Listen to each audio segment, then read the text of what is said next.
بغية الله في الأرضين ولعنة الله على أعدائهم من الآن إلى يوم الدين أما بعد فقد قال الله العزيز الحكيم بسم الله الرحمن الرحيم كنتم خير أمة أخرجت للناس تأمرون بالمعروف وتنهون عن المنكر وتؤمنون بالله صلوات ارشاد فرمائے محمد علیہ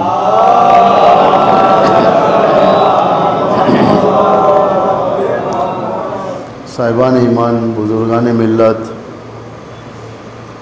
واقعاً دلوں کو روشن کرنے والے مرثیہ خوانی اور پیشخوانی تھی. خدا جزائے خیر دے. چونکہ عزاداری کو پھیلانے میں شعراء کا کافی اس کے اندر اثر رہا ہے. شاعری کے ذریعے سے جو عزاداری پہنچتی ہے، منبر کے الفاظ سے زیادہ اس کا اثر ہوتا ہے یاد کرنے میں. تقریریں یاد نہیں رہتی لوگوں کو، لیکن شعراء کے کلام چھوٹے چھوٹے بچوں کو یاد رہ جاتے ہیں، چھوٹے چھوٹے بچوں کو. اور یہ جو دروازہ ہے شاعری کا، کلام کا، یہ بہترین اور وسیع ترین دروازہ ہے معرفت اہل بیت کے لیے. یہ دروازے کو بند کرنے کے لیے ظالم طاقتوں نے بہت کوشش کی ہر دور میں، حتیٰ ائمہ علیہ السلام کے دور میں. دیبل خزائی اہل البیت کے شاعر تھے. دیبل امام رضا کے دور میں مشہور شخصیت ہیں.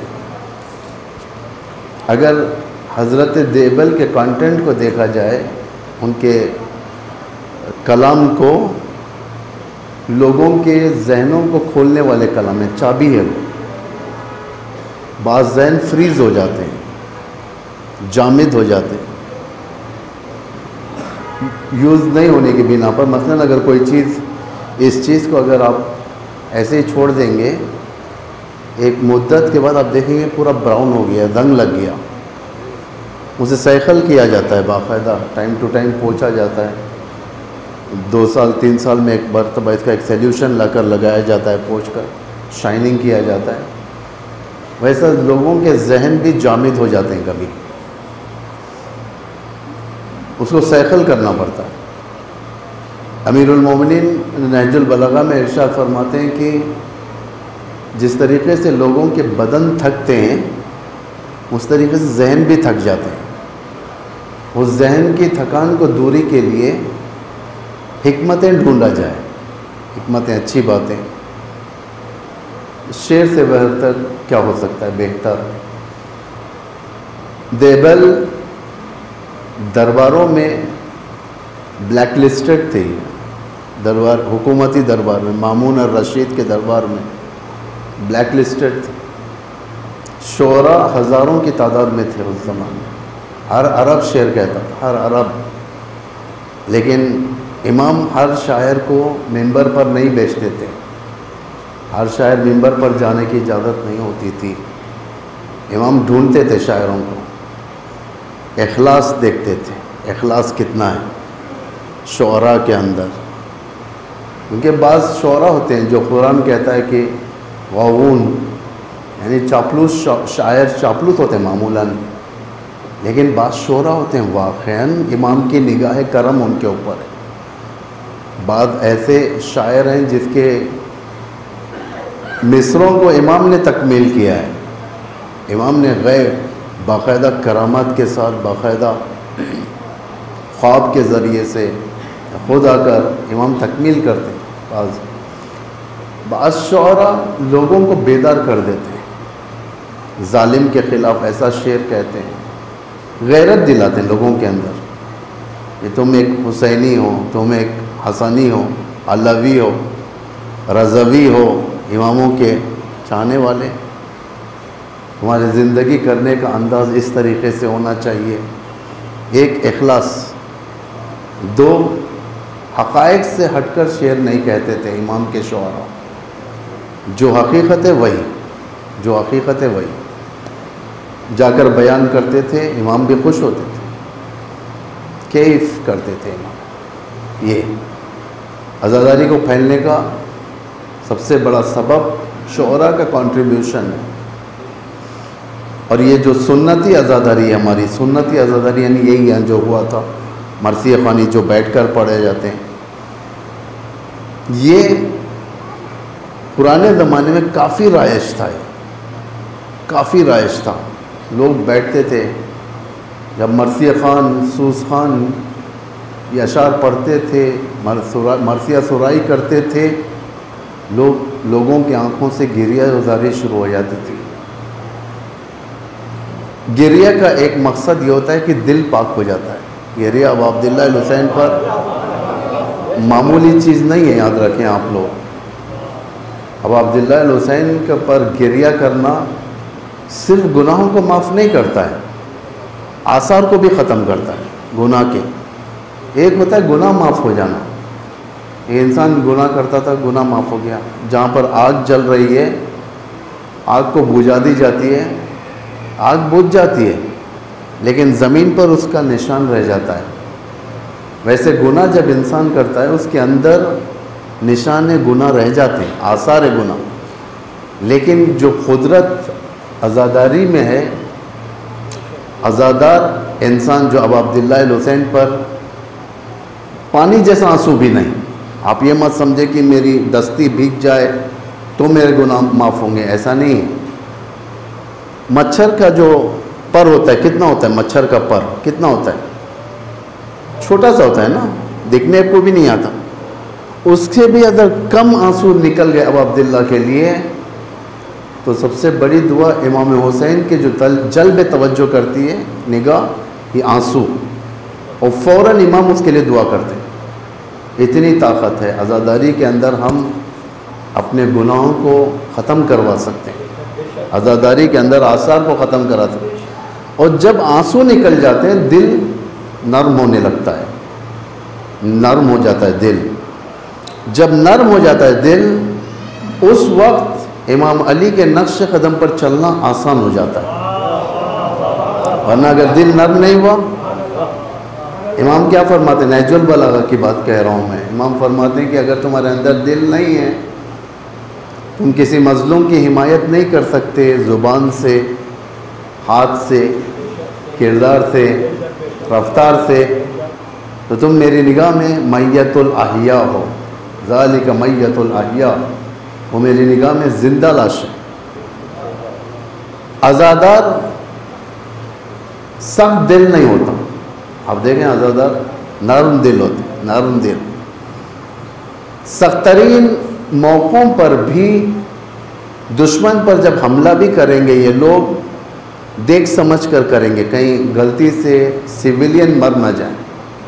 عزادار اس کو کہتے ہیں، دشمن پر اگر حملہ بھی ہے، چلو وہ حملہ الگ ہے، بم برسانا ہے سب، لیکن انسان جب روزمرہ کے حالات سے ٹینشن میں آ جاتا ہے، اس ٹینشن میں بھی اپنے آپ کو قابو میں رکھتا ہے انسان، کس پر کیا حملہ کرنا ہے یہ قابو میں رہتا ہے۔ لیکن وہ انسان جس کا دل سخت ہے، وہ ہر ایک کو گننا شروع کر دیتا ہے۔ ایک جنگ تمام عیار لے کر جائے گا، گھر کے اندر بیوی کے ساتھ جنگ کرے گا، ماں کے ساتھ کرے گا، باپ کے ساتھ، جو وسط میں آئے گا اس کے ساتھ جنگ کرے گا۔ یعنی یہ حسینی عادت نہیں ہے، یہ حسینی عادت متواضع، واضح یعنی انکسار المزاج ہوتا ہے۔ بڑی جنگوں میں بھی دیکھیں آپ، ایک میزائل غلطی سے، حزب اللہ کا ایک میزائل غلطی سے ایک ایسی جگہ پڑ گیا جہاں پر 2 سویلین مر گئے، 2 سویلین، عام آدمی، ہم جیسے شہری مر گئے۔ دوسرے دن فرزن یعنی یہ سید حسن نصر اللہ فوراً ٹی وی پہ آ کر 2 یہودی مرے، معافی مانگتے ہیں، کہتے ہیں کہ معافی چاہتے ہیں ہم، غلطی سے میزائل گر گیا وہاں پر۔ یہ ہوتے ہیں، یعنی باقاعدہ ہینڈوز کرنا جسے کہا جاتا ہے. یہ رفتار کس سے ملا؟ یہ رفتار عزاداروں سے ملا. عزادار جنگ کے معاملے میں بھی حساب شدہ رہتا ہے، حساب شدہ، اپنے نفس کے کنٹرول میں نہیں رہتا. عزادار نفس کو کنٹرول میں رکھتا ہے. دو چیزیں ہوتی ہیں، ایک کنٹرول میں چلے جانا، دوسرا کنٹرول کرنا. جو معمولاً آج ٹیکنالوجی کی دنیا میں ہمارے جوان اس چیز کو سمجھ سکتے ہیں. ایک ہوتا کنٹرول کرنا، دوسرا کنٹرول میں آ جانا. آج ٹیکنالوجی جو چلانا نہیں جانتے اور اسمارٹ فون لے لیتے ہیں، یہ لوگ بجائے کہ ٹیکنالوجی کو کنٹرول کریں، خود ٹیلی فون کے کنٹرول میں آ جاتے ہیں. ٹیلی فون ان کو اب نچاتا ہے، یعنی چہرے کو اٹھانے نہیں دیتا، اپنے اسکرین سے ماں باپ کی طرف دیکھنے نہیں دیتا. ایک پکچر بنا ہوا تھا، بڑا پوسٹر لگا ہوا تھا، ایک میز ہے، ایک کرسی پر شوہر بیٹھا ہے، کرسی پر عورت بیٹھی ہوئی ہے، اور دونوں کام کر رہے ہیں، اور دونوں ایک دوسرے کو نہیں دیکھ رہے. نزدیکیاں ہونے کے باوجود بھی جدائی ڈال دیتا ہے. نزدیکیاں ہونے کے باوجود جدائی یعنی اسے کیا کہتے ہیں؟ کنٹرول نہیں ہوتا انسان.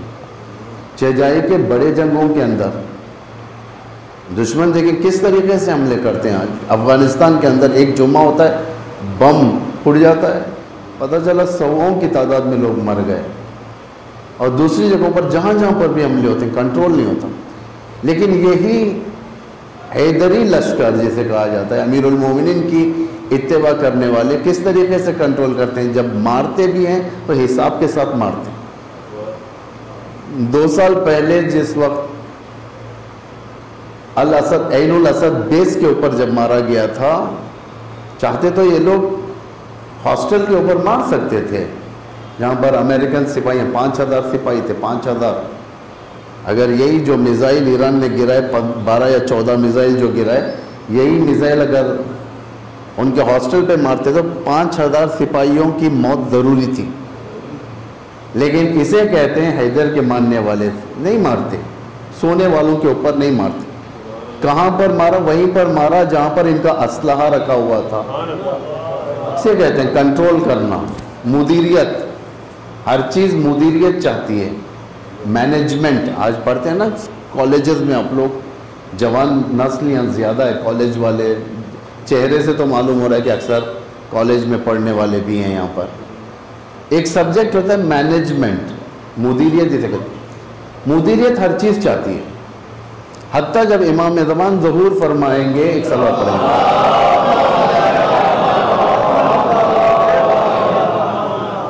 مدیریت یا / مینجمنٹ حرف اول ہوگا اس وقت، یعنی جو بھی زیادہ پڑھا لکھا ہوگا اسے امام نہیں، امام کا محکمہ، امام کی گورنمنٹ اس کو لائے گی، یوٹیلائز کرے گی کام کے لیے، وہ کام دے. امام کی حکومت کے نوکر بنے، خدمت کریں، کیونکہ دنیا کے اندر حکومت قائم کرنا، نہ کہ عرب کے اندر، پوری دنیا کے اندر. تو یہ سب چیزیں آپ لوگ جب پڑھیں گے تو یہ سوچ کر پڑھو کہ ایک پارٹ، زندگی کا ایک حصہ دین، خدا کے دین کی خدمت کے لیے مشخص کرنا ہے. صرف آپ کو خمس میں مشخص نہیں کرنا ہے. بعض لوگ سمجھتے ہیں کہ ہمیں خمس دے دیں گے تو کافی ہے، زکوٰۃ دے دیں گے تو کافی ہے. نہیں، یہ ایک حصہ ہے جو فائنینشیل حصہ ہے، اکانومی کا حصہ ہے. ایک ہوتا ہے خود اپنی زندگی کو انویسٹ کرنا. آپ لوگ انویسٹ کرتے ہو پیسہ. بھائی ایک آدمی کہتا ہے کہ میں نے کمپنی کھولی ہے میں نے، اس کے اندر انویسٹ کریں. آپ دیکھتے ہو اس میں کیا فائدہ ہوگا. ٹھیک ہے، میں 5 لاکھ روپے انویسٹ کرتا ہوں. دوسرا کہے گا کہ میں 2 لاکھ انویسٹ کرتا ہوں. ہر کوئی اپنے اپنے لحاظ سے انویسٹ کرے گا. انویسٹمنٹ سے جو مسئلہ جو ذہن میں آتا ہے وہ صرف پیسوں کا ہوتا ہے. پیسہ انویسٹ کرنا، پیسے کو دینا، پیسے کے ذریعے سے کام کرنا. انویسٹمنٹ صرف اس کو نہیں کہتے، کبھی زندگی کو بھی انویسٹ کرنا پڑتا ہے خدا کی راہ میں. اسے انفاق بھی کہتے ہیں. کبھی آپ ٹیلنٹ کو انویسٹ کرتے ہیں، ٹیلنٹ، اپنا ٹیلنٹ.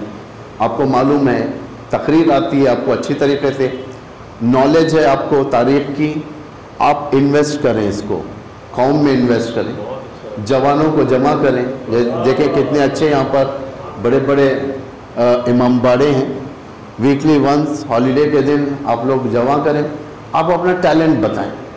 آپ نے بزنس کیا، ترقی ہو گئی آپ کی، وہ ترقی کو آپ اپنے حد تک محدود نہ رکھیں، آپ اپنے دینداروں کے سامنے بھی پیش کریں. اسے کہتے ہیں تجربہ پیش کرنا. یہ امام علی کی بات ہے. یہ میں میری بات نہیں کہہ رہا ہوں. امام علی فرماتے ہیں بہترین انسان وہ ہے جو اپنے اندر کا تجربہ دوسروں کو پہنچائے. خود اپنے کو آگے نہ بڑھائیں، دوسروں کو ہاتھ لے کر آگے بڑھیں. اسے کہتے ہیں مینجمنٹ. اسلام ایک مینجمنٹ کا نام ہے. اسلام اندھے لوگوں کی طرح بھاگنے کا نام نہیں ہے، نہ اسلام جانوروں کا مذہب ہے. جانوروں کے اندر مینجمنٹ نہیں ہوتا، انسانوں کے اندر ہوتا. رسول کا حرف اول جب حکومت بن گئی تھی مدینے میں، جو سب سے پہلا حرف تھا وہ مینجمنٹ کا تھا. ایک نظم دینا، تنظیم پیدا کرنا، شکل دینا، لوگوں کو ہویت دینا، آئیڈینٹی دینا.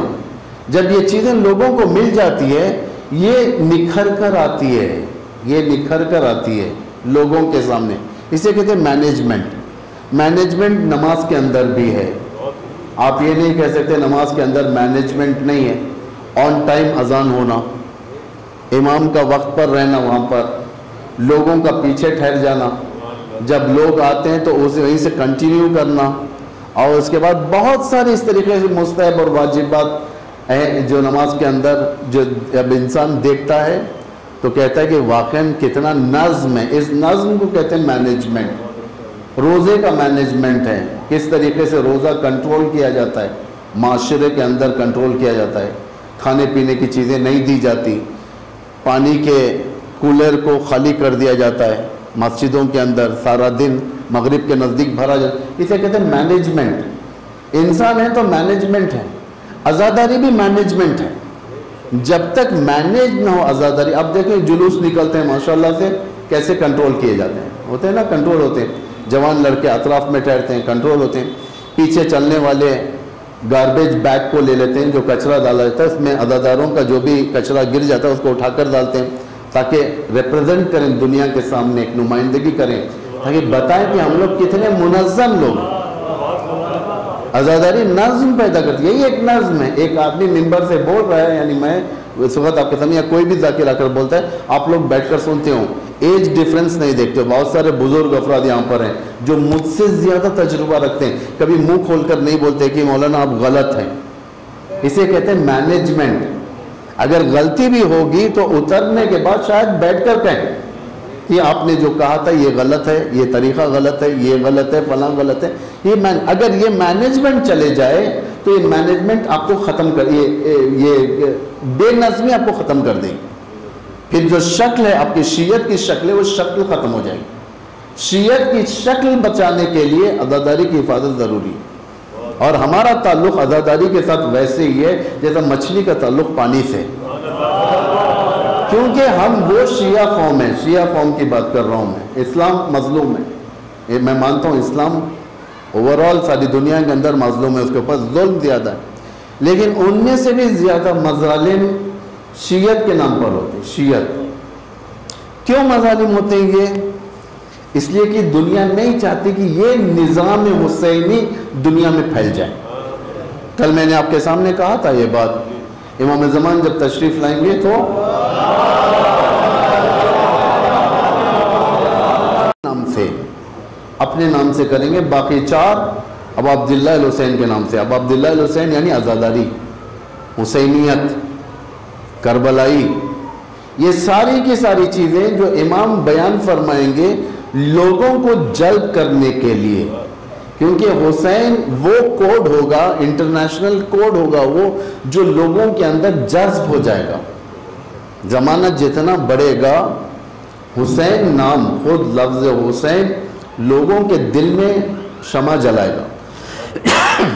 یہ نہیں کہ صرف شیعوں کے اندر، ہر کوئی ہے نا. شاعر بھی کہتے ہیں یہ بات کہ انسان کو بیدار تو ہو لینے دو اور قوم کے اوپر گئے ہمارے یہاں سے. وہ زمانہ آ چکا ہے اور کہہ رہی ہے جہاں جہاں پر بھی ظلم ہے لوگ حسینی ٹیکٹکس اپنا رہے ہیں ظالم کے خلاف ٹھہرنے کے لیے. اس لیے کہ دنیا کے کسی بھی آئیڈیالوجی کے سامنے، کسی بھی آئیڈیالوجی کے اندر ظالم سے مقابلہ کرنے کا مادہ نہیں ہے.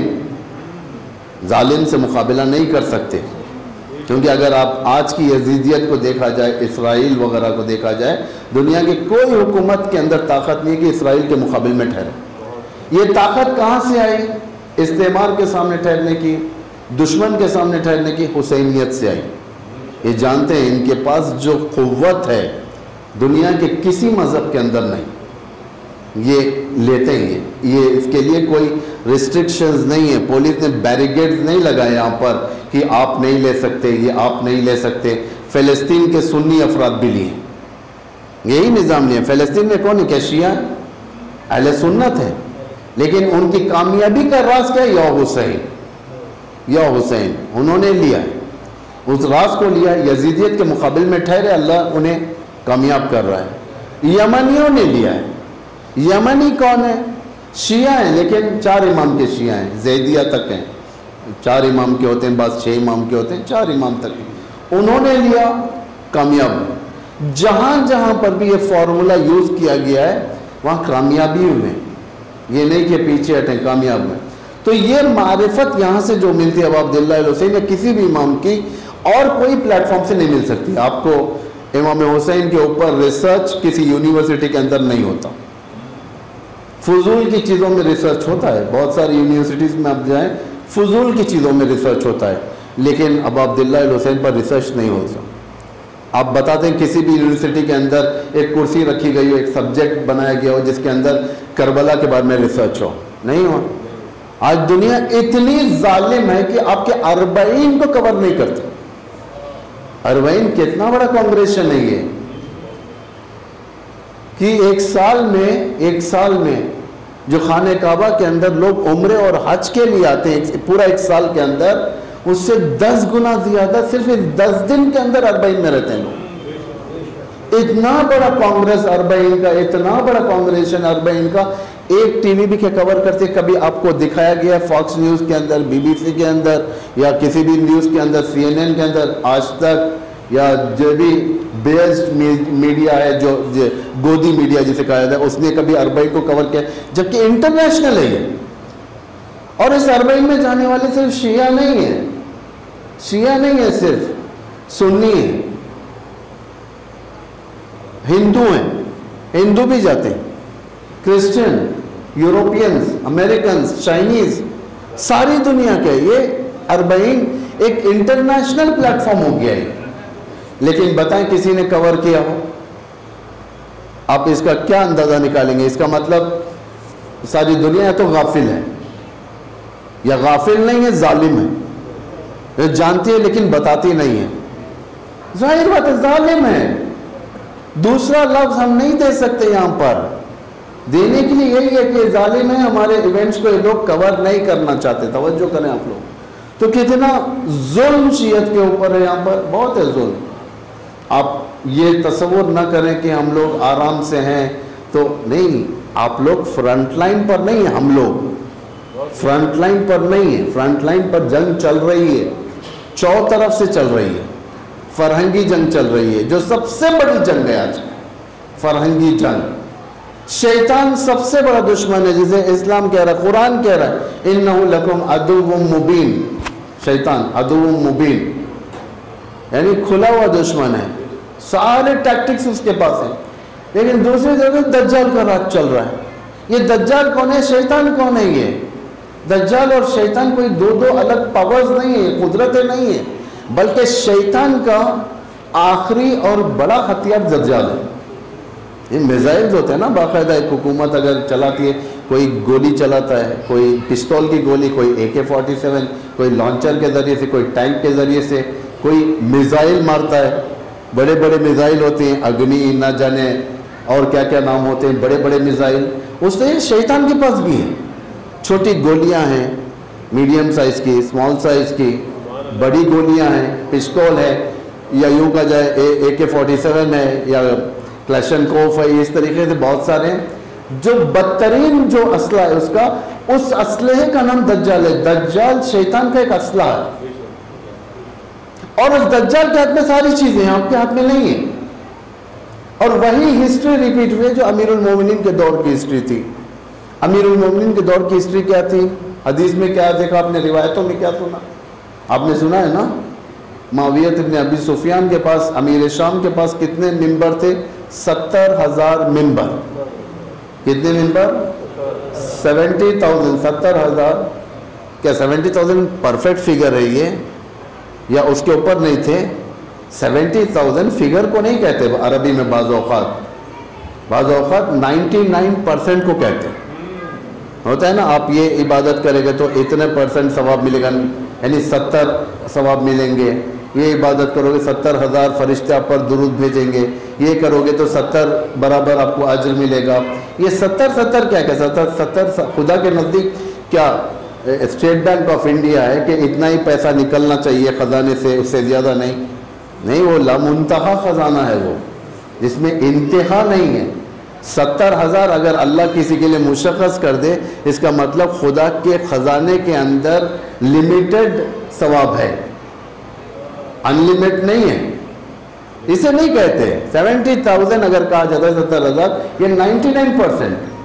امیر شام کے دور میں 99% ممبر ساری دنیا کے اندر، حجاز کے اندر، مدینے کے اندر، مکے کے اندر، عراق کے اندر، کوفہ چھوڑ کر شام کے اندر، یا جو بھی افغانستان، یمن، افریقہ، یہ جتنا بھی تھا، جتنے ممبر تھے، یہ سارے کے سارے معاویہ کے ہاتھ میں تھے.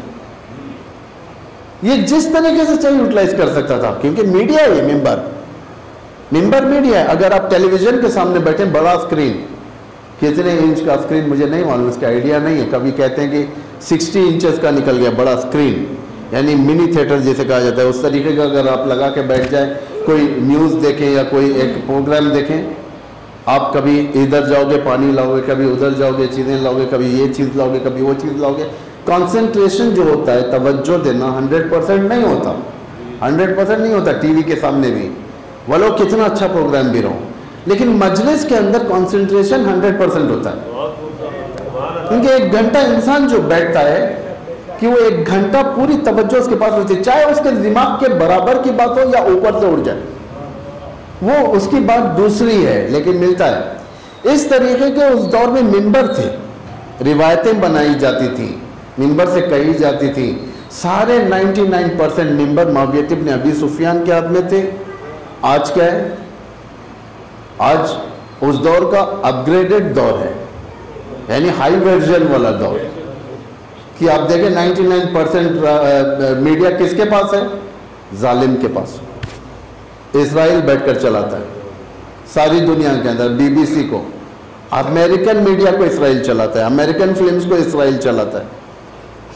دنیا حتی ہندوستان کے اندر فلم، میڈیا یا کنٹرول، جتنے کنٹرول کرنے والے اسباب ہیں، ان سب کو دشمن چلاتا ہے. اسی کو کہتے ہیں. اس دور میں امیر المومنین کس طریقے سے اپنی حکومت چلائے ہوں گے؟ یہ سوچنے کی بات ہے. جوان اس بات کو سوچیں، کافی تکلیف ہوتی ہے.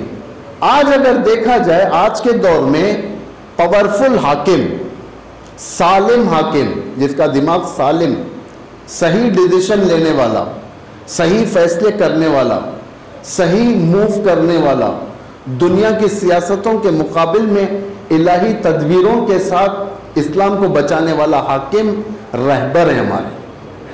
کون؟ رہبر ہے.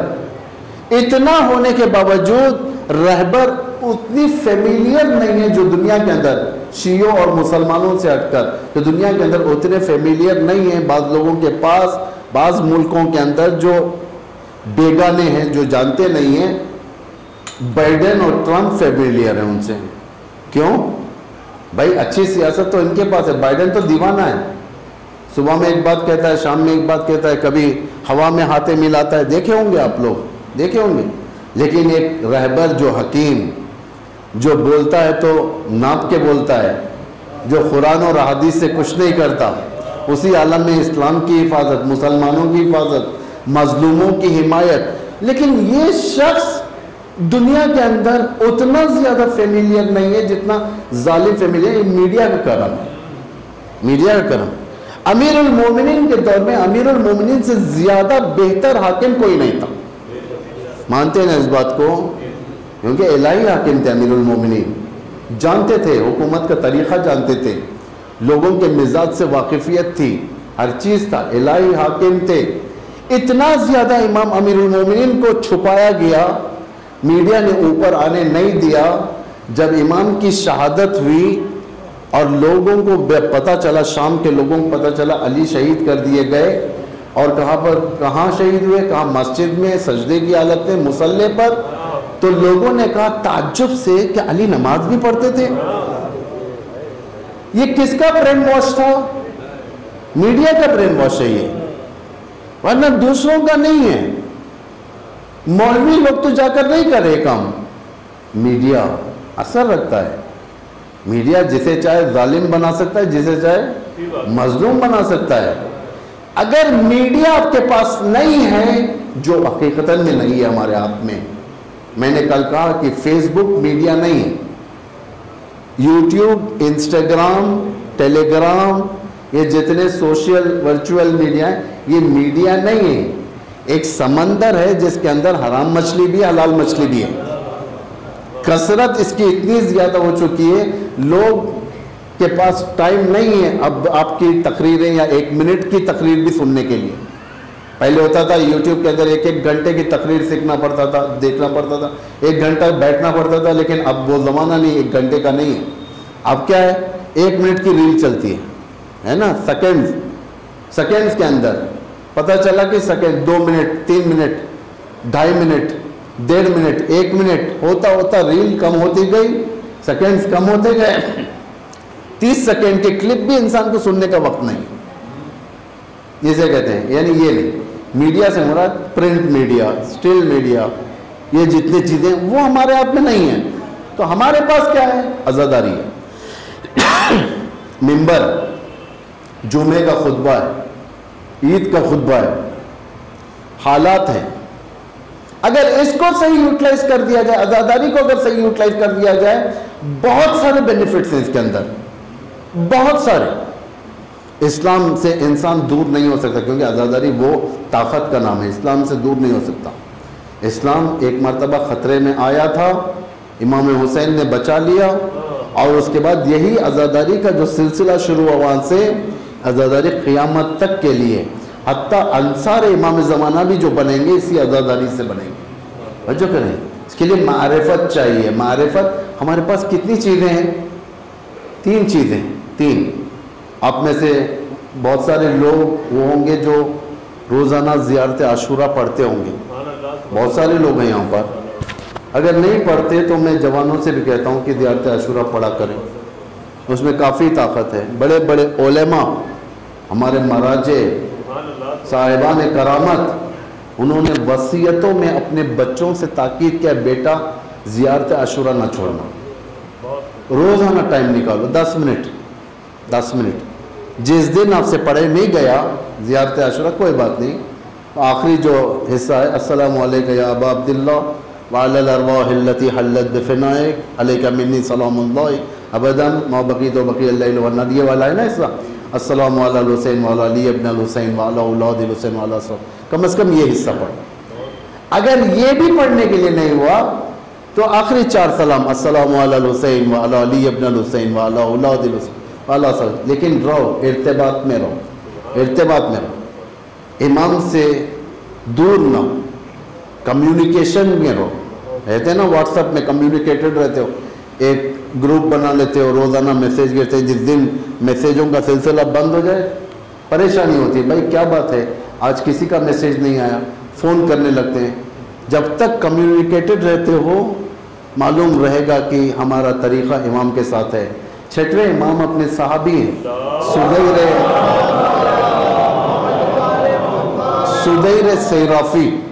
سدیر سیرافی امام کے صحابی. جیسے وہ اندر آئے، 6ویں امام نے 6ویں امام کو سلام کیا، سلام کرنے کے بعد امام نے خود پوچھا سدیر کیا تم میرے جد کی زیارت کرتے ہو روزانہ؟ روزانہ۔ سدیر سرافی کہتے ہیں مولا ابو عبداللہ الحسین کربلا میں، ہم لوگ مدینے میں، کیسے میں روزانہ زیارت کروں؟ امام نے فرمایا سدیر بہت آسان ہے، بہت آسان ہے، ایک بار دن میں قبلہ رو ہو جاؤ، ٹھہر جاؤ اور بس اتنا کو السلام علیکم یا ابا عبداللہ، السلام علیکم ورحمۃ اللہ، اتنا کو تم نے زیارت کی۔ سدیر سرافی کہتے ہیں اس ہدایت کے بعد ہر روز میں 20 مرتبہ سلام بھیجا کرتا تھا۔ یعنی یہ کیوں کہا امام نے؟ اس چھوٹے سے جملے کے اندر کیا ہے؟ صرف سلام، اس کے اندر کیا ہے؟ اس کے اندر سب سے بڑی جو نعمت پوشیدہ ہے، آپ کا اتصال امام کے ساتھ ہو رہا ہے۔ جب روزانہ آپ صبح شام سلام بھیجو گے، ہر نماز کے بعد، صبح اٹھنے کے بعد، امام آپ کی طرف دیکھتے ہیں، ہے نا؟ امام رضا کے زیارت نامے کا فقرہ ہے، اشہد انک تشہد مقامی، کہ میں گواہی دیتا ہوں آپ مجھے دیکھ رہے ہو۔ امام دیکھتے ہیں۔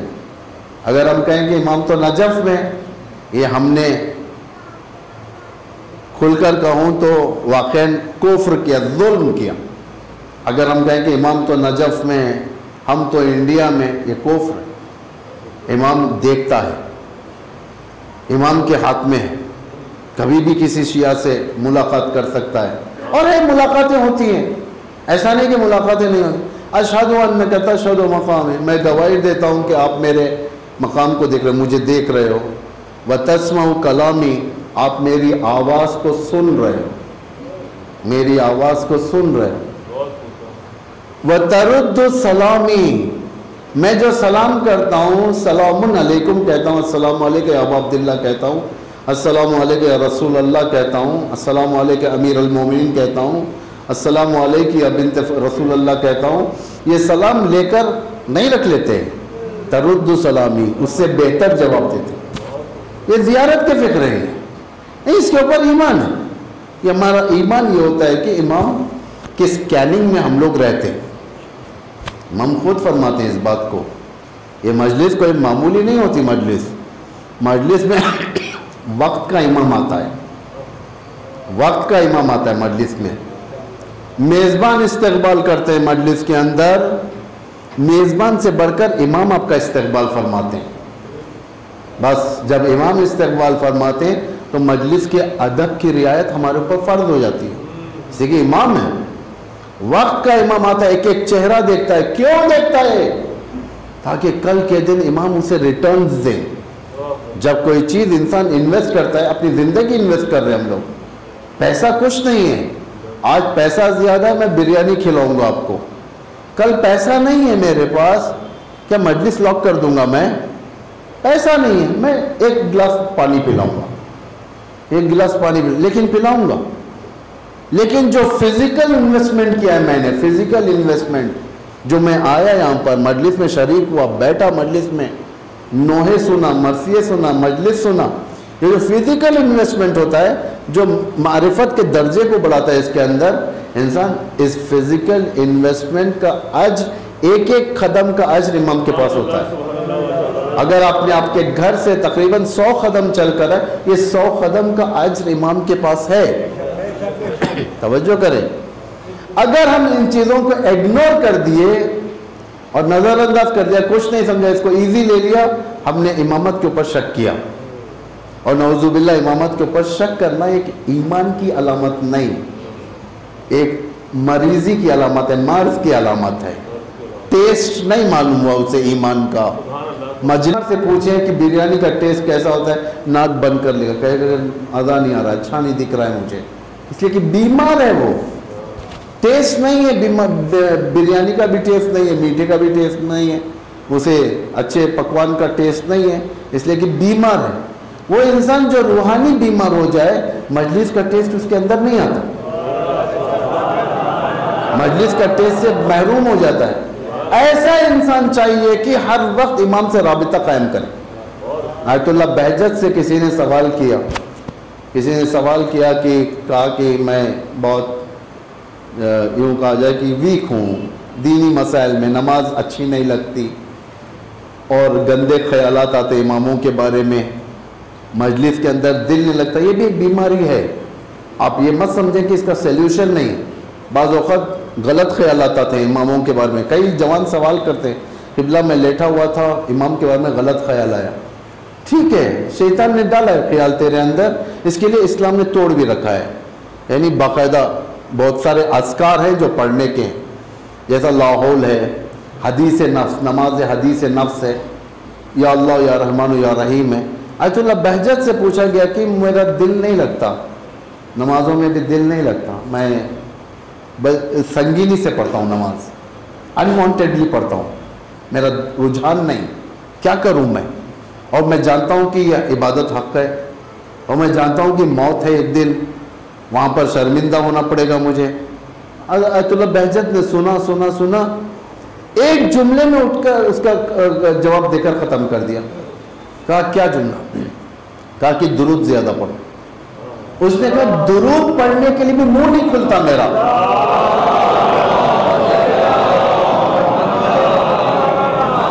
اس نے کہا درود پڑھنے کے لیے بھی کبھی سستی ہوتی، میں کیا کروں؟ کہا کہ درود پھر زیادہ پڑھو. یعنی اتنا ہمارے پاس پرابلمز کو فکس کرنے کے طریقے ہیں. عزاداری ان سب سے بڑھ کر ہے. اور جو کریں آپ کوئی معمولی بات نہیں.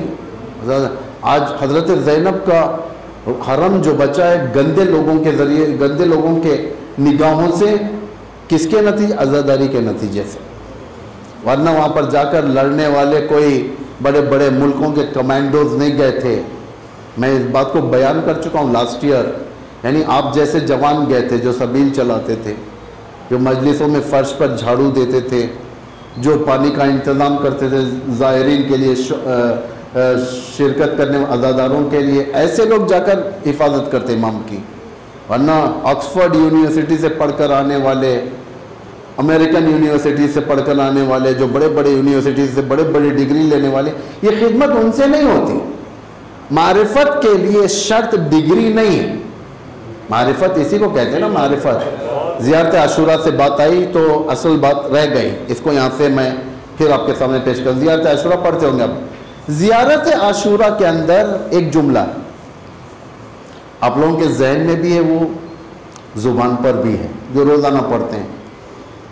فَاسْأَلُوا اللَّهَ الَّذِي، دیکھیں آپ لوگ کتنا یاد کرتے ہیں اس کو، مجھے جواب دے اس کا. فَاسْأَلُوا اللَّهَ الَّذِي أَكْرَمَنِي بِمَعْرِفَتِكُمْ وَمَعْرِفَتِ أَوْلِيَائِكُمْ وَرَزَقَنِي الْبَرَاءَةَ مِنْ أَعْدَائِكُمْ أَنْ يَجْعَلَنِي مَعَكُمْ فِي الدُّنْيَا وَالْآخِرَةِ.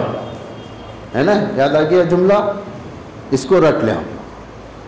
ہمارے سارے تقاریر جو ہوں گے انشاءاللہ آج سے 3 دن تک اسی کے اوپر ہوں گے. معرفت حاصل کرنا ہے. کیا مانگ رہے ہیں ہم اللہ سے؟ بڑی چیزیں نہیں مانگ رہے ہیں ہم.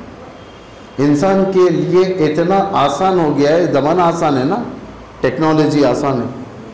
امریکہ میں رشتہ دار ہیں میرے، میں بات کرنا ہے ان سے، میں اٹھ کر امریکہ نہیں جا سکتا، نہ پیسہ ہے، نہ ویزا ملتا ہے، نہ کچھ ہے، مشکل ہوتی ہے. آسان ہو جاتا ہے، خود وہ رشتہ دار انڈیا آ جاتا ہے اور میں امریکہ چل جاتا ہوں، ایک ٹیلی فون کے ذریعے سے، ایک اسکرین کے ذریعے سے، ہے نا، اتنا آسان ہو گیا ہے.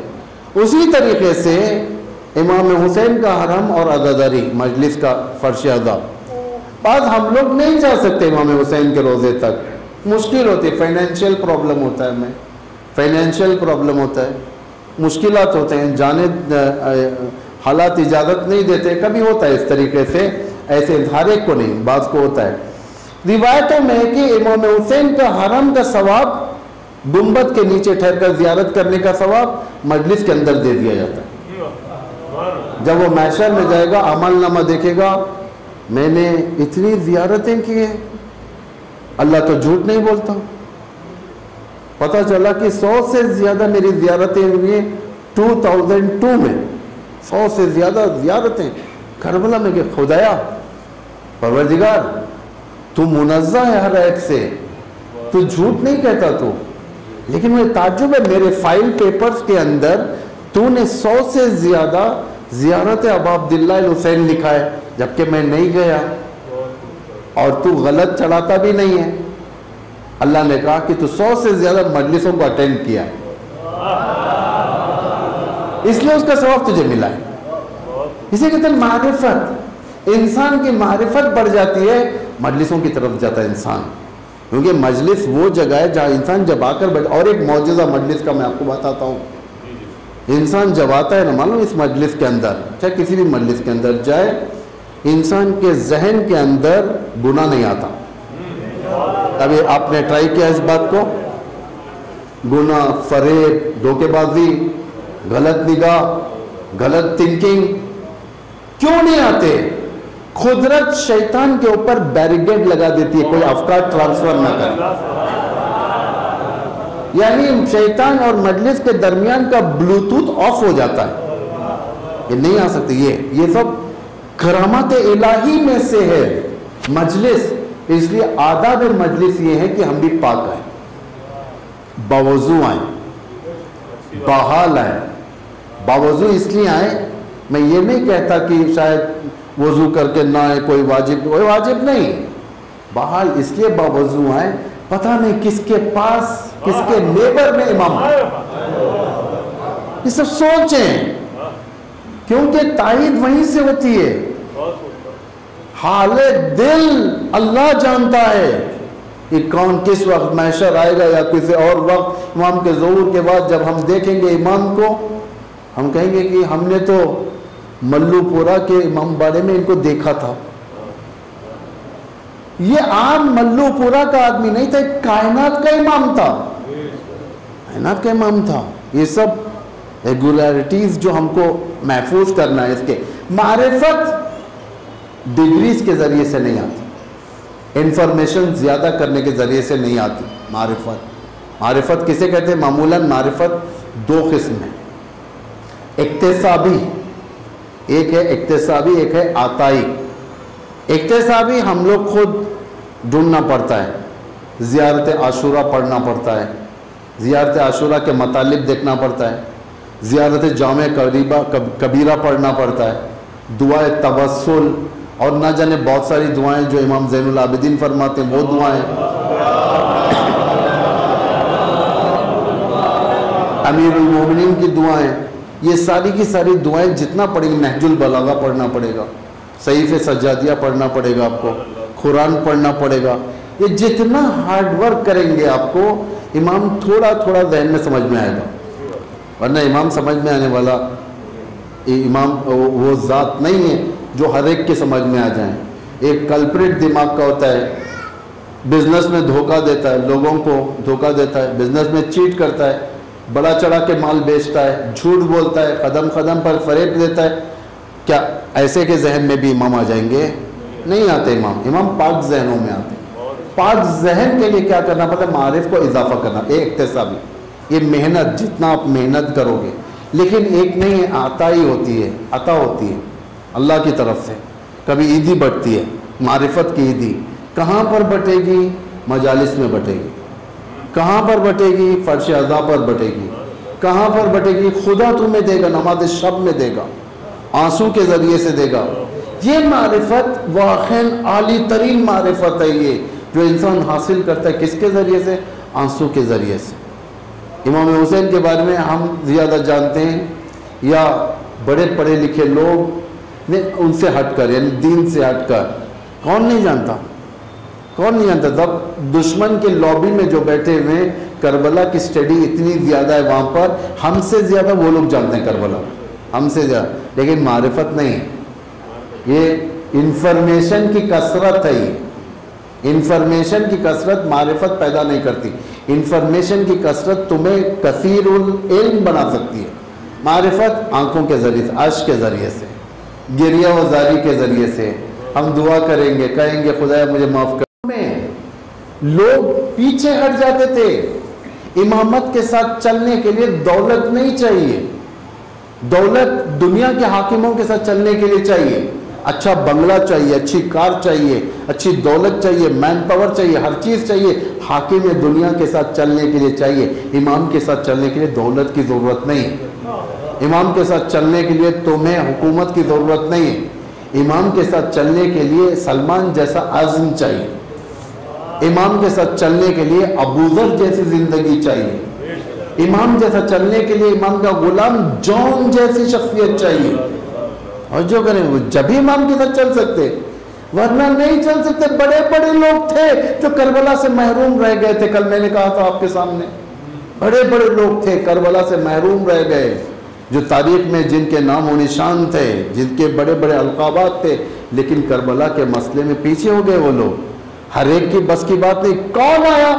جون جیسا سیاہ غلام، جون جیسا سیاہ غلام، جو دل کی دھڑکنیں دھڑک رہی تھی جب امام ایک رات پہلے ہر ایک سے کہہ رہے تھے کہ تم جاؤ، تم یہ چیزیں لے کر جاؤ، تمہارا یہ حساب ختم، تم یہاں سے نکلو، سب نکلو. بعض ایسے لوگ تھے جسے امام نے نکالا ہے کربلا سے، جن کے اندر صلاحیت نہیں تھی کربلا میں رہنے کی. سب کے دل دھڑک رہے تھے کہیں ایسا نہ ہو کہ نیکسٹ میرا نمبر آ جائے. اور بعض عاشور کے دن گئے، اور بعض عاشور کے دن امام حسین کے لشکر میں آئے. توجہ کریں، یہ کربلا فلٹر ہو رہی ہے. کربلا کے اندر ہر کوئی نہیں داخل ہو سکتا. کربلا کے اندر عزم چاہیے، کربلا کے اندر بلند ارادے چاہیے، کربلا کے اندر اخلاص چاہیے، کربلا کے اندر پاک دلی چاہیے، کربلا کے اندر عاش چاہیے. جتنے لوگوں کو شہادت ملی سب کو عاش تھے، بغیر عاش کے کوئی نہیں گیا. روتے تھے آ کر امام کے پاس، چاہے صحابی میں سے ہو چاہے امام کے گھر والوں میں سے ہو. حضرت قاسم روتے تھے آ کر، پیر پر گر کر روتے تھے. اون و محمد روتے تھے. جون اس میں سے ایک سیاہ غلام جو روتا تھا، یہ سوچ سوچ کر کہیں ایسا نہ ہو کہ میرا مولا مجھے دور کر دے. جیسے جون کی طرف امام حسین بڑھتے، جون لرزنے لگتے ہیں. امام حسین کو دیکھا کہ اب میری طرف آ رہے ہیں. جون کے دل میں عجیب خیالات، کہ ایسا نہ ہو کہ مجھے اب جانا پڑے، کہ ایسا جو سوچا جون نے وہی ہوا. امام حسین ہے، جون ادھر آؤ، تمہیں پیران بہت پسند تھا نا میرا، یہ لے لو، یہ تھوڑا پیسہ ہے لے لو، ایک گھوڑا ہے یہ لے لو، یہ تھوڑی چیزیں لے لو. جون اب نکل جاؤ.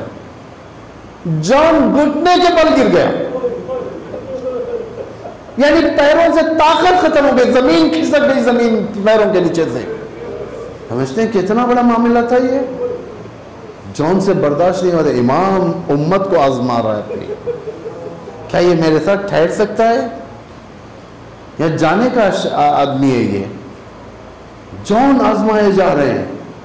جون کے دل کی دھڑکنیں بڑھ گئی. میرے زبان میں اگر کہوں جون کا بی پی بڑھ گیا.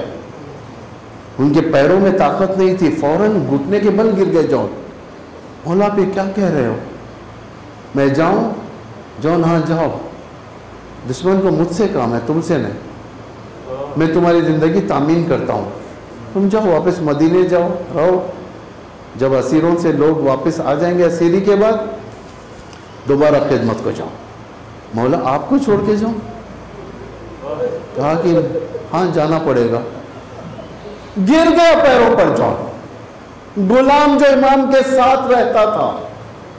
غلام بھی ایسے ہوتے تھے جو دنیا کے لیے اماموں کو نہیں چھوڑتے تھے. معرفت اسے کہتے ہیں. بس چھٹویں امام کا ایک غلام تھا. آخری بات زحمت کو ختم کیا میں نے. چھٹویں امام کا ایک غلام تھا.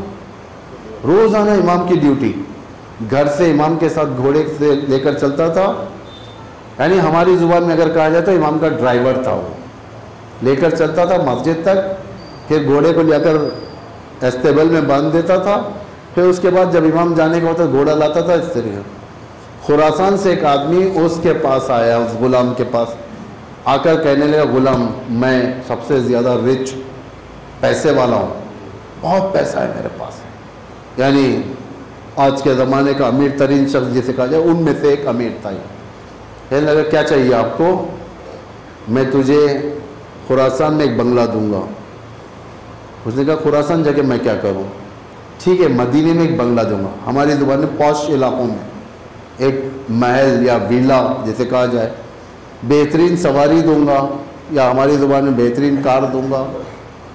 اتنا زمین دوں گا، تجارت دوں گا، سب چیز دوں گا. اس نے کہا ٹھیک ہے سب چیز تم دینا چاہ رہے ہو، لیکن مجھ سے کیا چاہتے ہو؟ فری میں تو کوئی چیزیں نہیں آتی. کہا کہ یہ ڈرائیور کی نوکری مجھے دے دے, امام کے مرکب کے سنبھالنے کی نوکری مجھے دے دے. یہ غلام امام کے پاس گیا, بیٹھ گیا, السلام علیکم یا ابن رسول اللہ. امام نے فرمایا کیا بات ہے, کچھ چاہیے تمہیں؟ اس نے کہا کہ اگر اللہ میرے حق میں کوئی خیر کا ارادہ کرے کیا آپ مخالفت کریں گے؟ ہم نے کہا ہرگز, جب اللہ تجھے خیر کرنا چاہتا ہے میں کیوں مخالفت کروں؟ خیر مبارک ہو تجھے, خیر, لیکن بتا کیا ہے, کہیں سے لاٹری نکلی ہے تیری یا کچھ ہوا ہے تجھے, کچھ فائدہ ہوا ہے؟ نے کہا مولا ایک شخص آیا خراسان سے, آپ کا شیعہ ہے, کہنے لگا کہ میری ڈیوٹی آپ کو دے, ان کو دے دیں, امام کی ڈیوٹی جو کر رہا تھا وہ ان کو دے دیں, اس کے عوض مدینے میں گھر دے رہا ہے, پیسہ دے رہا ہے, سب چیز دے رہا ہے, اگر یہ تجارت میرے لیے اچھی ہے تو میں کرنے تیار ہوں. تو ہم نے کہا ٹھیک ہے, وہ اتنی چیزیں دے رہا ہے, میرے پاس تجھے کیا نہیں ملا جو تنگ آ رہا ہے؟ نے کہا کہ مولا آپ نے کیا کہہ دیا, آپ کے پاس سے تو میری دنیا و آخرت ہے. ٹھیک ہے اب انتخاب کر, تو یہ انتخاب کر یا یہ انتخاب کر. وہ صرف دنیا دے رہا ہے, میں دنیا بھی آخرت بھی دے رہا ہوں. توجہ کریں, تو چھوڑنے کو جانے کے لیے آمادہ نہیں ہوتے تھے لوگ. معرفت امام کے ساتھ زیادہ ہوتی تھی, آ کر کہتے تھے بھائی تمہاری تجارت تمہیں مبارک, مجھے یہ نوکری نہیں چھوڑنی ہے, اسی نوکری پر رہنے. غلاموں کی یہ عادت ہوتی تھی. جان ان میں سے ایک برجستہ غلام تھا. جان کی خصوصیت یہ ہے, جان شریفوں کے ہاتھ سے ہوتے ہوئے امام کے پاس آئے. جان کربلا کا ایک شہید ہے. جان امام حسین کا معزز نوکر ہے, معزز غلام ہے, ایسے نہیں معمولی غلام, معزز. جان علیہ السلام ہے. جان خدا کے نزدیک بلند مرتبہ ہے. جان شہادت سے پہلے اور شہادت کے بعد دونوں حالت میں امام کی دعاؤں کو لینے والے جان ہے. غلام, میں یہ کیوں کہہ رہا ہوں آپ لوگوں سے, بھائی ہم بھی اسی مرتبے کے ہیں, ہمارے پاس کچھ نہیں ہے امام کے پاس دینے کے لیے, امام کو دینے کے لیے. ہم فزیکلی اگر امام کی خدمت کر دیں تو ہم اس مرتبے تک نہیں پہنچ سکتے, جان کے خاک پا تک تو پہنچ سکتے. اور جو کہ میں یہ بھی زیادہ بول رہا ہوں, لیکن اگر اس مرتبے پر آ جائیں, کون تھے جب شہادت کے لیے گرے, کہنے لگے میرا امیر نعم الامیر, یعنی میرا امیر جو ہے امام حسین بہترین مالک ہے, میرا بہترین مالک. امام فرماتے ہیں تو میرا بہترین غلام ہے. دعا کیا اس کے لیے. اس کے جسم سے جو کالے انسان کے بدن سے جو خون سے بو آتی ہے, جو سنتے ہیں معمولاً میڈیکل اس چیز کو تائید کر چکی ہے, امام نے اس کے لیے دعا کیا, اس کے خون میں خوشبو آنے لگی. خوشبو, فزیکل ایکٹیو تھا وہ امام حسین کے لیے, فزیکل ایکٹیویٹی. اور جو کہ بس میں نے آپ کی زحمت کو تمام کیا یہیں پر, کیونکہ یہ ہر کوئی اپنے حصے کے برابر امام کی خدمت کر رہا تھا. سب سے زیادہ خدمت کس کی تھی اس معرکے میں؟ ابوالفضل عباس کی تھی.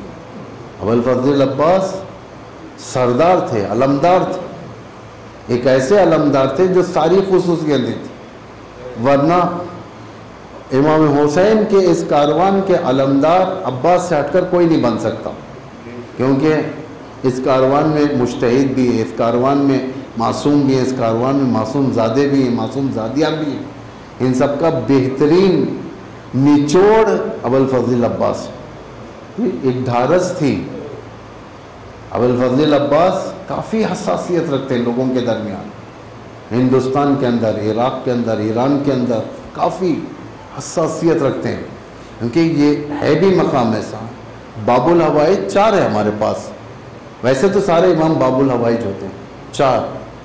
1 امام موسیٰ کاظم, 2 حضرت سکینہ بنت الحسین, حضرت علی اصغر اور حضرت ابوالفضل عباس. باب الحوائج ہیں, یعنی کافی کرشمے ہیں حضرت عباس سے. امیدیں وابستہ تھی حضرت عباس سے. کربلا کے ہر فرد کی امیدیں تھیں. زینب کی امیدیں تھیں, ام کلثوم کی, سیدانیوں کی, چھوٹے چھوٹے بچوں کی.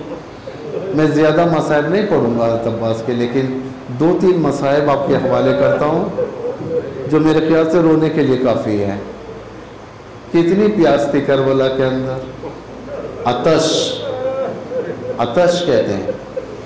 آتش کسے کہتے ہیں؟ پیاس کا بالا ترین مرحلہ، پیاس کا بالا ترین، یعنی اتنی زیادہ پیاس بڑھ جاتی ہے کہ انسان کے آنکھوں سے روشنی ختم ہو جاتی ہے،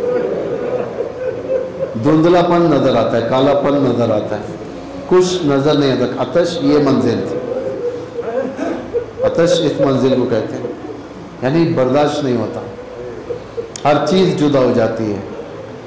جب پانی نہیں ملتی زمین کو تو زمین چٹکنے لگتی ہے، خشک ہو جاتی ہے، زمین پوری طور سے گیاہیوں کو خشکا دیتی ہے.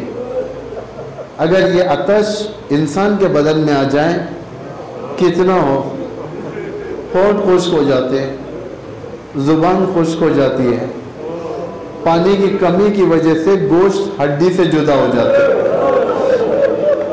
یہ آتش کربلا کے اندر تھی. سوچے چھوٹے چھوٹے بچوں کے اندر، اگر ہمارے گھر کے بچوں کو اگر تھوڑی دیر پانی نہ ملے کیا حالت ہوگی؟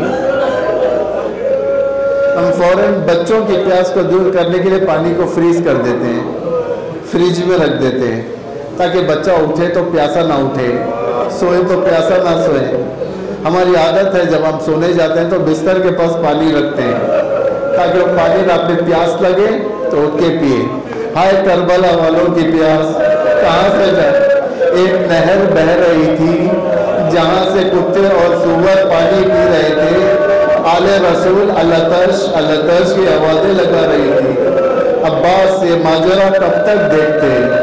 آخر کار خشک مشکیزے کو اٹھاتے ٹاکر ابا عبداللہ کے پاس آتے ہیں. جیسے ہی مشق لے کر ٹھہرے ہوئے حسین نے اوپر سے نیچے دیکھا، دیکھ کر کہا انا للہ و انا الیہ راجعون. عباس سے تلوار کو لیا، ذوالفقار کے اوپر وہ تلوار کے اوپر جو لکھی ہوئی تھی جملہ نصر من اللہ فتح قریب کو مٹایا، انا للہ و انا الیہ راجعون لکھا، تلوار کو دے دیا. عباس جاؤ خدا حافظ. اب بچے دیکھنے لگے کہ اتنی پیاس ہے. بچوں نے کیا کیا اس پیاس کے لیے؟ جو اصحاب شہید ہو گئے تھے ان کے خیمے میں جاتے ہیں لوگ، جا کر ان کے فرش کو اٹھاتے، مٹی کو کھودتے اور اپنے دامن کو اٹھا کر اپنے پیٹوں کو اس مٹی کے اندر لگاتے تاکہ اس مٹی کی ٹھنڈک سے کلیجے ٹھنڈے ہو جائے. اتنی پیاس تھی. جیسے جیسے پتا چلا کہ عباس وقت آنے کا ہو چکا ہے، بچے آ کر جمع ہو گئے. سمیرہ سے کہنے لگے سمیرہ تمہارے چچا کب آئیں گے؟ سمیرہ نے کہا بچوں آرام سے رہو، میرے چچا اب آئیں گے، پانی لے کر آئیں گے. آئے یہ دلاسے خود بچوں کی پیاس کو بجھا رہے تھے، لیکن جب دیکھا مشق آ رہا تھا بچوں کی خوشیاں بڑھ گئی. جب نزدیک آیا اور مشق لانے والا عباس نہ تھے بلکہ حسین بن علی تھے، بچوں اپنی طرف مڑ گئے، خیموں کی طرف مایوسی کے ساتھ جانے لگے. سکینہ اپنے بابا کے پاس پہنچتی ہے اور کہتی ہے بابا اب ہمیں پیاس نہیں ہے. بابا میرے چچا کا ہے. کہا میری بچی سارے کٹائے سو چکے. بابا اب پھوپھی کی چادر چلے گی، مجھے تماچے لگیں گے، میرا دامن جلے گا. آیا سے عاشور بیویوں نے عباس کو یاد کیا. عباس ہماری چادریں چھن چکی. عباس حسین کی بیٹی کے گلے تماچوں سے لال ہو چکے، خاموش ہوا رو کے کان پھٹ چکے، دامن جل چکا. تمہاری یاد آ رہی ہے عباس اب ہم کیسے جیئیں گے؟